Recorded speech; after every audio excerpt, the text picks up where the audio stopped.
Assalamualaikum warahmatullahi wabarakatuh. Rasulullah Shallallahu Alaihi Wasallam dan kaum muslimin saat di Mekah mengalami banyak sekali penekanan. Ada yang dianiaya, dibunuh hingga terjadinya pemboikotan massal. Namun di masa-masa sulit seperti itu, banyak turun wahyu, nubuatan dan janji-janji kemenangan yang menguatkan keimanan kaum muslimin.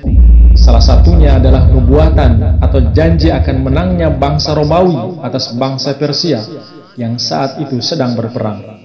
Apa maksud dan hikmah di balik ramalan itu dan apa hubungannya dengan Islam? Berikut ini kisahnya. Ramalan tentang kemenangan Romawi atas Persia itu terdapat di dalam Al-Quran surah Ar-Rum. A'udzubillahi minasyaitonirrajim. Bismillahirrahmanirrahim. Alif Lam Mim. Ghulibatur Rum fi adnal ardi wa hum min ba'di ghalabihim sayaglibun. Fi bid'i sinin lillahil amru min qablu wa min ba'd wa yawma idzi yafrahul mu'minun.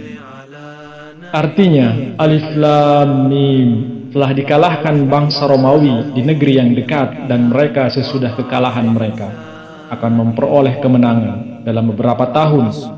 Bagi Allah kedaulatan sebelum dan sesudahnya, dan pada hari itu akan bergembira orang-orang mukmin.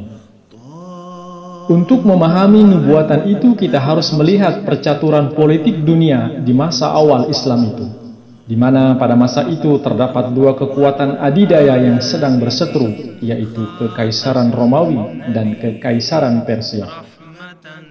Kedua kekuatan besar itu sedang berada dalam kancah peperangan. Pada tahun 602 Masehi, Raja Persia yaitu Kisra II mulai melancarkan perang terhadap Romawi dengan maksud membalas dendam atas kematian Maurice, Lindung dan orang yang berjasa kepadanya di tangan Jenderal Phocas.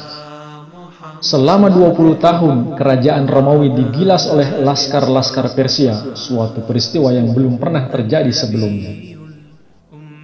Pada tahun 608 Masehi, mereka bergerak ke Kalsedon. Kemudian pada tahun 613 Masehi, Persia menduduki Damsyik atau Damaskus, Suriah. Pada bulan Juni 614 Masehi, Yerusalem juga direbut. Seluruh dunia Kristen gempar oleh berita itu bahwa salib Yesus telah dirampas dan dibawa pergi oleh orang-orang Persia. Agama Kristen telah direndahkan dan dihinakan. Taufan penyerbuan orang-orang Persia tidak berhenti dengan direbutnya Yerusalem. Mesir kemudian ditaklukkan, Asia Kecil digilas juga, dan laskar-laskar Persia mengancam Konstantinopel. Orang-orang Romawi tidak dapat memberikan banyak perlawanan karena mereka terpecah belah akibat perselisihan dalam negeri. Penghinaan terhadap Heraklius, Kaisar Romawi, begitu lengkap sehingga Kisra ingin melihat dia dibawa dalam keadaan terbelenggu ke hadapan singgasananya dan tidak bersedia melepaskannya lagi sebelum ia bersumpah meninggalkan Tuhannya yang pernah disalib itu untuk selama-lamanya dan memeluk agama Majusi atau penyembahan api. Umat Islam saat itu berpihak kepada Romawi yang ahli kitab, sedang kaum kafir Mekah pendukung Persia yang penyembah api. Orang-orang kafir Mekah yang sama seperti keyakinan orang-orang Persia penyembah berhala sangat girang karena melihat dalam kekalahan laskar-laskar Kristen itu suatu pertanda baik akan kehancuran dan lenyapnya Islam.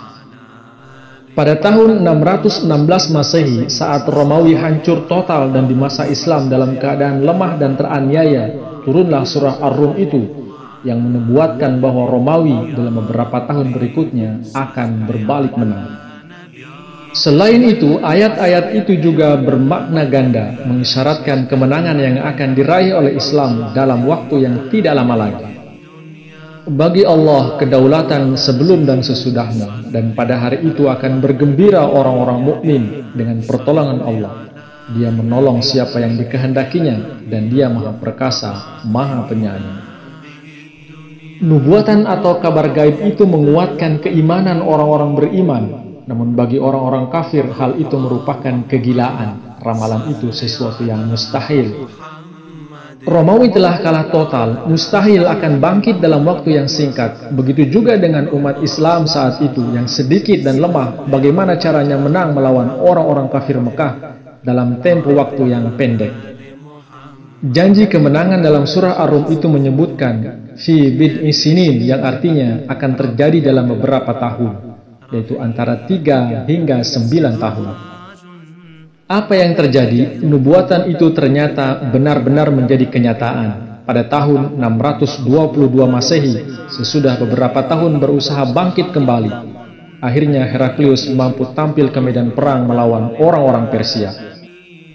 Tahun itu juga menjadi tahun yang sangat bersejarah bagi Islam, di mana Rasulullah SAW dan umat Islam hijrah ke Madinah.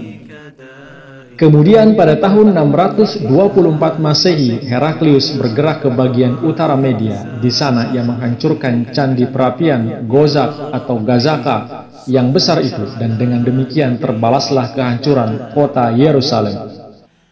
Peristiwa itu terjadi tepat dalam tempo 9 tahun jangka waktu yang dikabarkan dalam surah Ar-Rum itu, dan hebatnya tahun itu bertepatan dengan kalahnya kaum kafir Mekah pada perang Badar. Pasukan Romawi terus mendesak dan mengalahkan Persia hingga maharajanya pun melarikan diri dari istana tercintanya di Dasger dekat Baghdad. Dan setelah menderita nasib yang sangat memilukan, ia dibunuh oleh anaknya sendiri, Cyrus, pada tanggal 19 Februari 628 Masehi. Dengan demikian, kerajaan Persia dari kebesaran yang telah dicapainya beberapa tahun sebelum itu akhirnya tenggelam ke dalam kekacauan pemerintahan yang parah sekali. Begitu sempurnanya nubuatan itu, Islam sebagai pihak yang tadinya lemah, tidak memiliki kekuatan sama sekali, dalam waktu yang singkat berhasil mengalahkan kaum kafir Mekah, ditandai dengan peristiwa Fatah Mekah. Rasulullah dan umat Islam yang terusir kembali ke Mekah sebagai pihak pemenang. Terima kasih telah menyimak video ini hingga tuntas, dan silahkan simak video-video kami yang lainnya. Wassalamualaikum warahmatullahi wabarakatuh.